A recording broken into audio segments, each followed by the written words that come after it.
The lawyer's secretary called on a Tuesday. She asked if I was Robert Chambers, if my father had been James Chambers, and whether I knew he had passed. I said yes twice and nothing to the third. She told me the service was Saturday at 2. I thanked her and hung up before she could ask if I planned to attend. I stood in my kitchen with the phone still warm in my hand.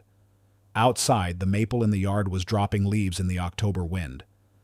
I had not spoken to my father in 16 years. The last time I saw him, I was 23 and full of a rage I thought was justified. He had walked out when I was 7, and my mother spent the next decade and a half making sure I understood exactly what kind of man does that to his family. I believed her. Children believe their mothers. Saturday came. I went to the hardware store instead. I bought brackets for the shelves I had been meaning to install for months. I ate lunch at the diner on Maple Street where no one knew me. I drove home and spent the afternoon with a level and a drill. The brackets went up straight. I felt nothing that resembled grief. The second call came 3 weeks later. Same secretary, different tone. Mr. Renshaw wanted to see me about the estate. Thursday at 10, if that suited me. I almost said no. But my mother had been dead 4 years by then, and I had been the one handling her affairs when she went. I knew how these things worked. If there was something to settle, it would follow me until I dealt with it. I told her I would be there. Renshaw's office sat above a dry cleaner on the old end of Franklin Street. The building was brick, the stairwell narrow, the waiting room smaller than my kitchen. I arrived at 9:55. The secretary was younger than she sounded on the phone, mid-20s with reading glasses on a chain. She brought me water in a paper cup and knocked twice before opening the door to the inner office. Renshaw stood when I entered. He was older than my father would have been. White hair combed back, suit pressed sharp. He shook my hand and gestured to the chair across from his desk. The office smelled like old paper and lemon oil. A window behind him looked out onto the street below. He did not waste time. My father had left a will. It was simple. No property, no significant assets. There was a small account, just under $8,000, earmarked to cover funeral expenses and final debts. What remained, about $3,000, was mine. There was also a letter. Renshaw slid a sealed envelope across the desk. My name was written on the front in handwriting I barely recognized. The ink was blue.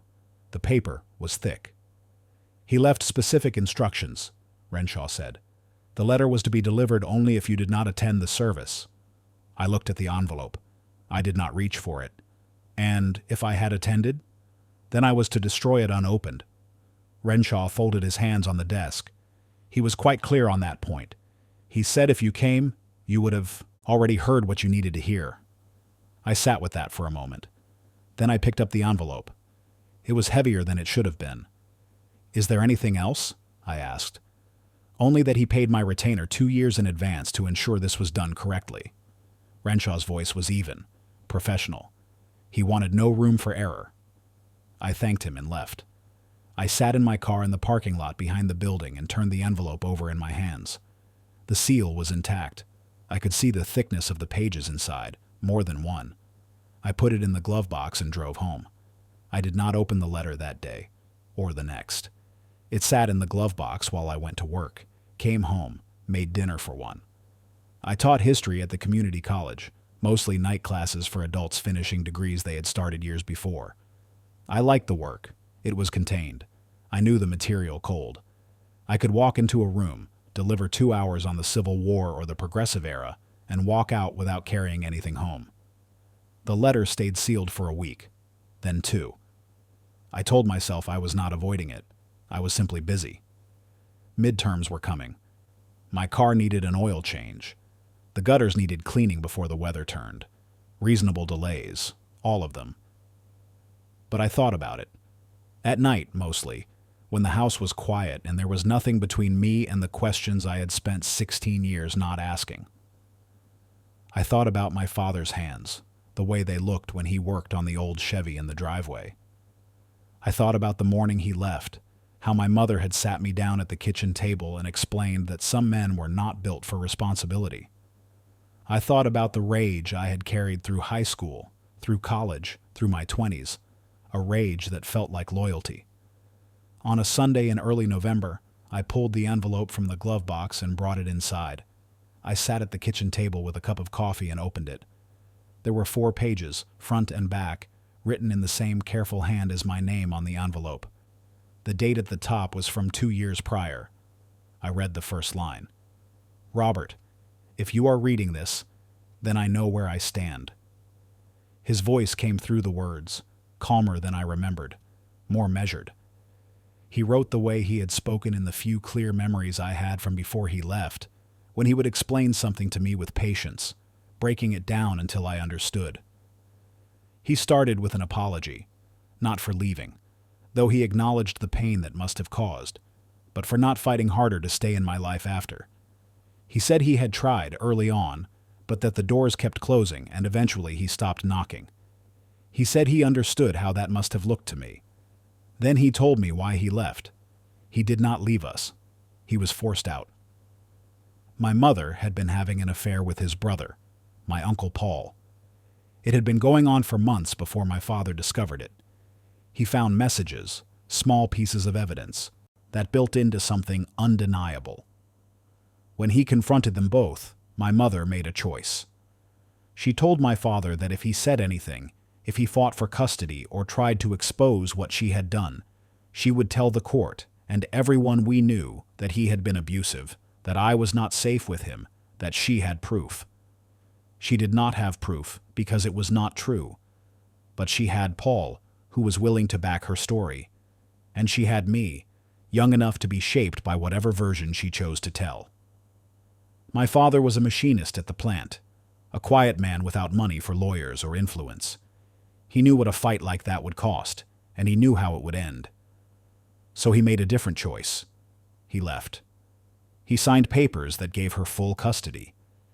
He paid support every month without fail, and he stayed silent because silence was the price of keeping me from being dragged through a court battle where I would have been asked to choose sides, to testify, to become a weapon in a war I was too young to understand. He wrote that he had hoped, as I grew older, I might come looking for him with questions, that I might see the gaps in the story my mother told and want to hear another version. But I never came. And after a while, he understood that I had been taught too well to believe him capable of abandonment, but not her capable of lies. The letter went on. He explained that Paul had stayed close to us for 2 years after, playing the role of supportive brother-in-law, until the affair faded and he moved on to someone else. My mother never told me. She folded that chapter closed and built a new story on top of it, one where my father was simply a man who walked away. He included names, dates, details I could check if I wanted to, a phone number for a woman named Alice Brennan, who had worked at the plant and witnessed some of the aftermath, a reference to a storage unit in Harpersville where he kept boxes of documents, letters he had written but never sent, records of every support payment, copies of the custody agreement. He gave me the unit number and told me the key was with Renshaw.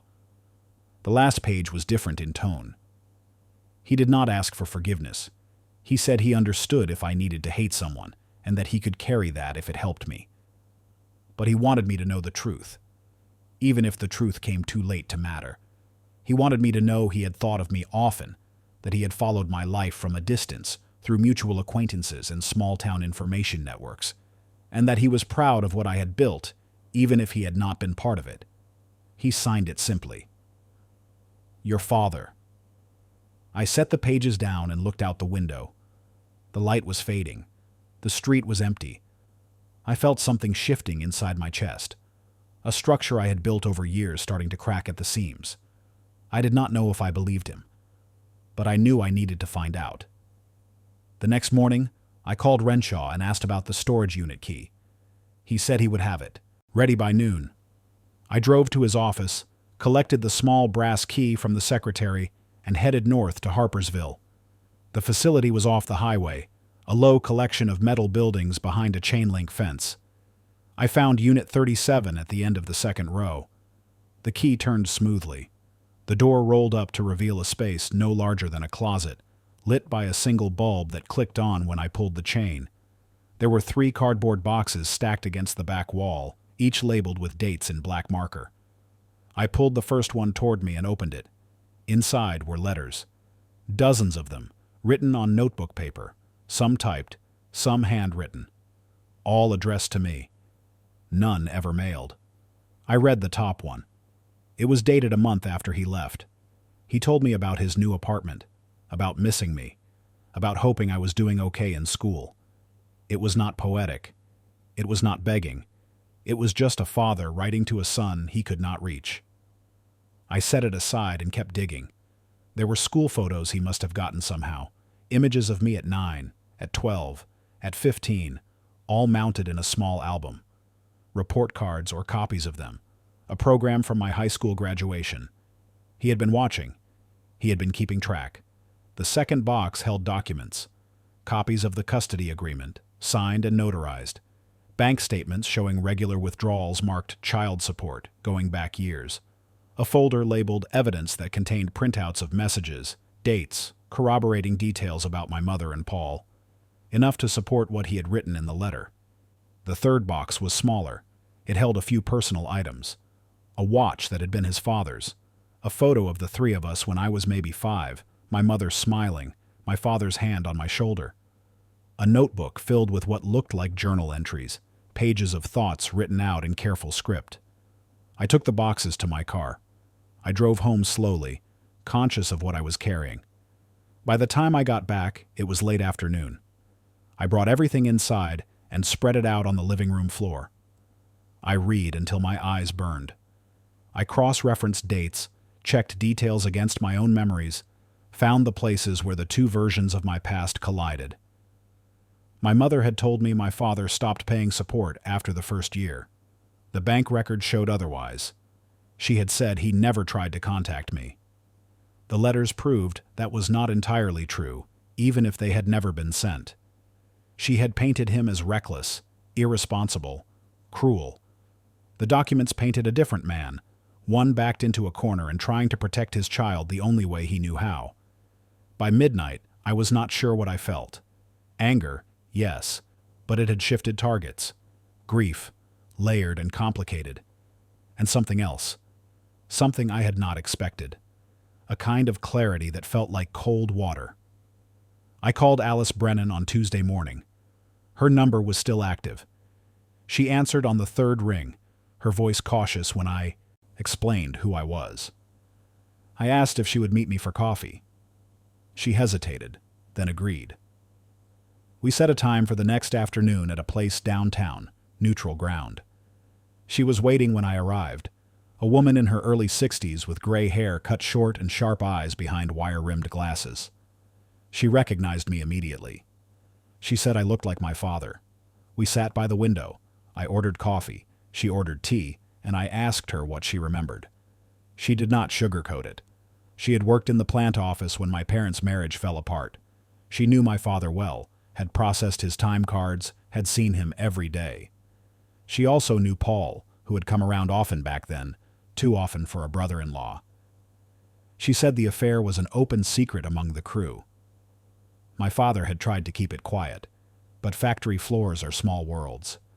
Word gets around. She remembered the week he left. He had come into the office to update his address for payroll. She asked if everything was all right, and he told her he was moving out but that it was complicated. He did not say more, but she saw how he looked, the way a man looks when something inside him has broken, but he is still trying to stand upright. She said she had wanted to help, but it was not her place. She did not know me. She did not know my mother. She just knew my father seemed like a decent man in an impossible situation. I asked if she knew what happened with Paul after. He left town maybe 2 years later, she said. I heard he got a job downstate. Your mother stayed, kept working at the bank. She never remarried, as far as I know. I thanked her. Before I left, she said one more thing. Your father was a good man. He did not deserve what happened, but he also did not want to turn you into a battleground. He told me that once, that no matter what it cost him, you were not going to grow up in a war zone. I do not know if that makes it better or worse, but I thought you should know. I walked back to my car. The day was cold, the sky flat and gray. I sat behind the wheel for a long time before I started the engine. That night, I went through my mother's old papers. After she died, I had packed most of her things into boxes and stored them in the basement. I had not looked at them since. I brought them upstairs and started sorting. I found her checkbook from the years after my father left. There were no deposits from him marked anywhere. But there were deposits from another account, small amounts that matched what child support would have been. The account numbers were long closed, impossible to trace now. But the pattern was there. She had been receiving the money. She had just never told me. I found cards from Paul, birthday cards sent to me that I did not remember ever seeing. They were still sealed in their envelopes, shoved into a folder marked miscellaneous. She had intercepted them. She had kept them from me. I found a photo I did not recognize, a picture of her and Paul at some gathering, their posture too close, their smiles too familiar. It was tucked into the back of a photo album, hidden behind other pictures. I pulled it out and looked at it under the kitchen light. The date stamped on the back was from the year before my father left. I sat at the table and felt the weight of all the years I had spent believing a lie. The next step was harder. I called my aunt, my mother's sister, who still lived 2 towns over. Linda had always been kind to me, had always checked in after my mother died. I asked if I could visit. She said of course, and we set a time for that weekend. Her house was small and neat, the kind of place that smelled like vanilla and old wood. She brought out tea and cookies and asked how I was doing. I told her I was fine, and then I told her why I was really there. I asked her what she knew about why my father left. Her face changed. She set her teacup down carefully, and for a moment, she said nothing. Then she sighed. "Your mother made me promise never to tell you." "She's gone," I said. "The promise is void." Linda looked at me for a long moment. Then she nodded. She confirmed what my father had written. She had known about the affair. She had tried to talk my mother out of it, had told her it was destructive and wrong. But my mother had not listened. When my father found out and threatened to fight for custody, my mother panicked. Linda said she had never actually believed my mother would go through with her threat to lie in court, but my father did not know that. He only knew the risk. "I tried to tell him," Linda said quietly.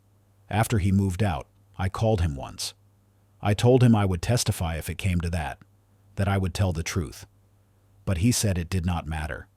He said even if he won, you would grow up thinking he tore your family apart.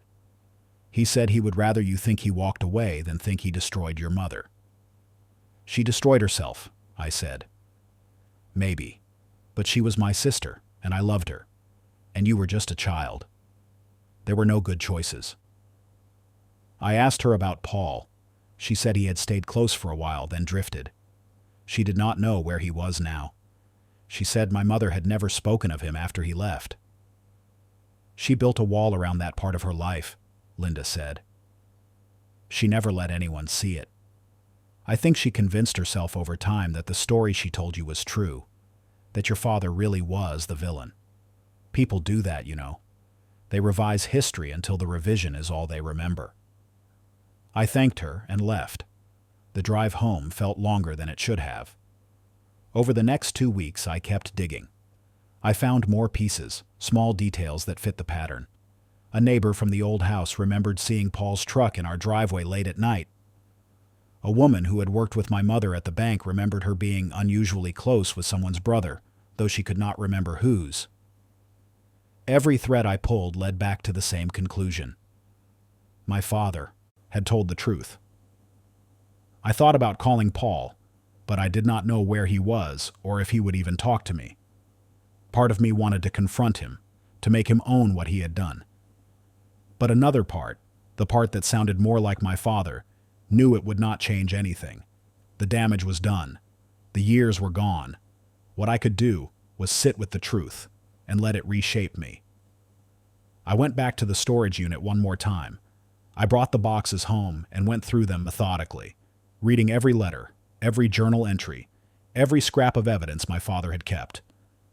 I was looking for anger, for bitterness, for some sign that he had hated my mother for what she had done. But I did not find it.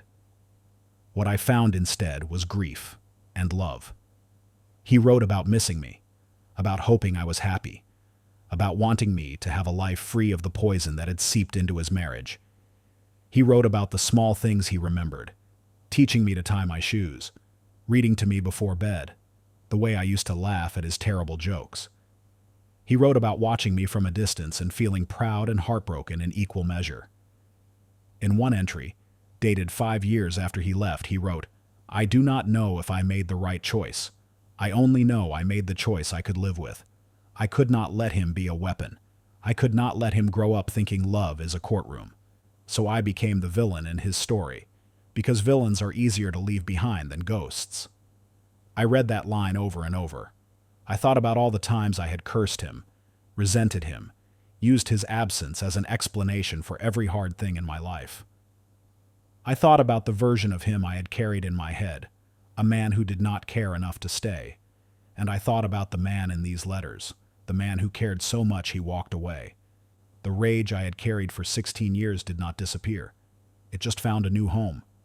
I was angry at my mother for lying, angry at Paul for his cowardice, angry at myself for never questioning the story I was told, angry at time for stealing the chance to know my father as an adult, to sit across from him and say, "I understood, I forgive you, I was wrong."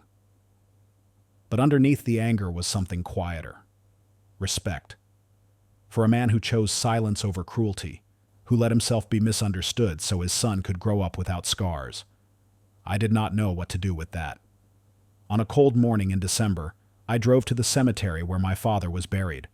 I had looked up the location online, a small plot in a section for people without family.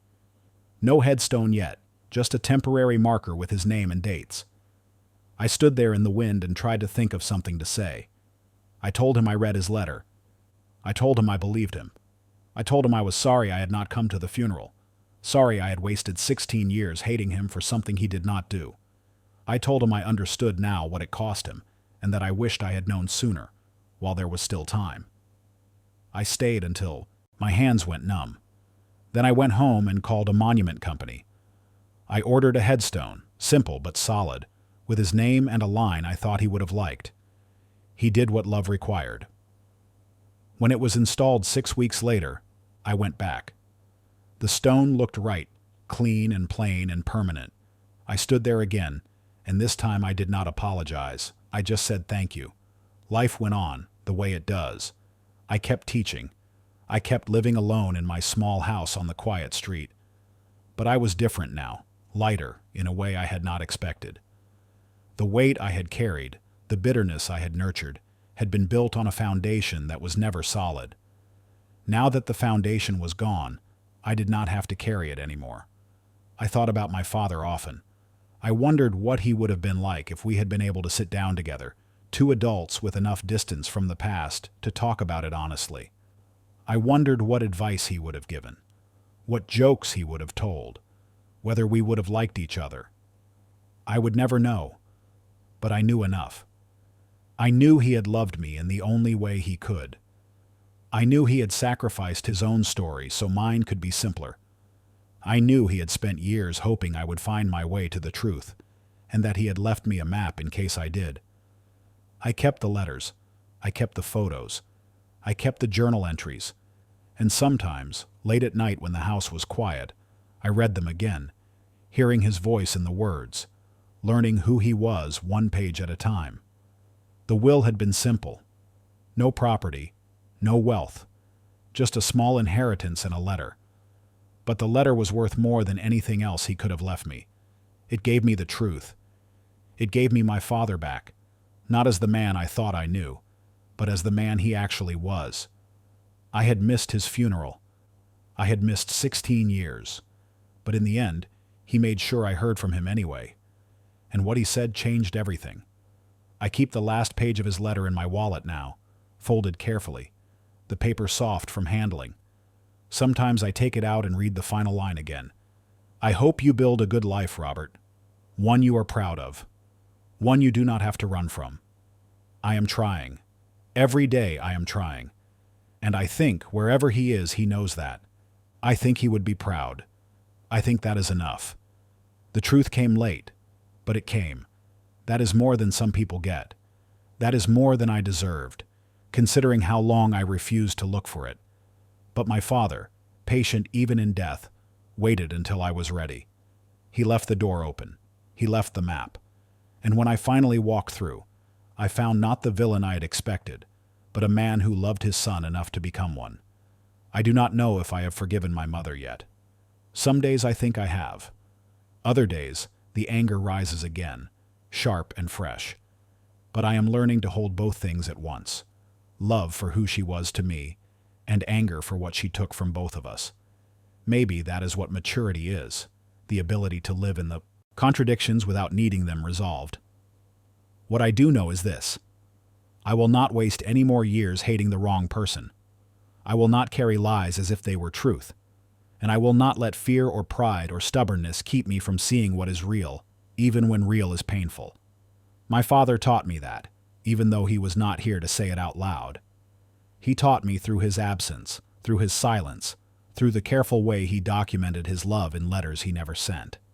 He taught me that sometimes the hardest thing is not fighting, but letting go. And that letting go is not the same as giving up. I visit his grave once a month now. I bring no flowers, nothing performative. I just stand there for a few minutes, long enough to feel the connection, and then I leave. It is a small ritual, but it is mine.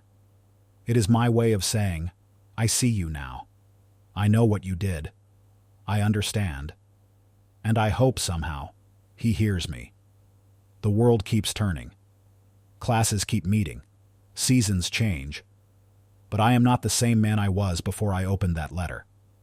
I have been rewritten by the truth. And the man I am now is someone I can live with. Someone my father, I think, would recognize. That is the gift he left me. Not money, not property, but the chance to see clearly, to understand what really happened, to stop carrying a burden that was never mine to bear. I missed my father's funeral, but his will made sure I heard from him anyway. And in the end, that made all the difference.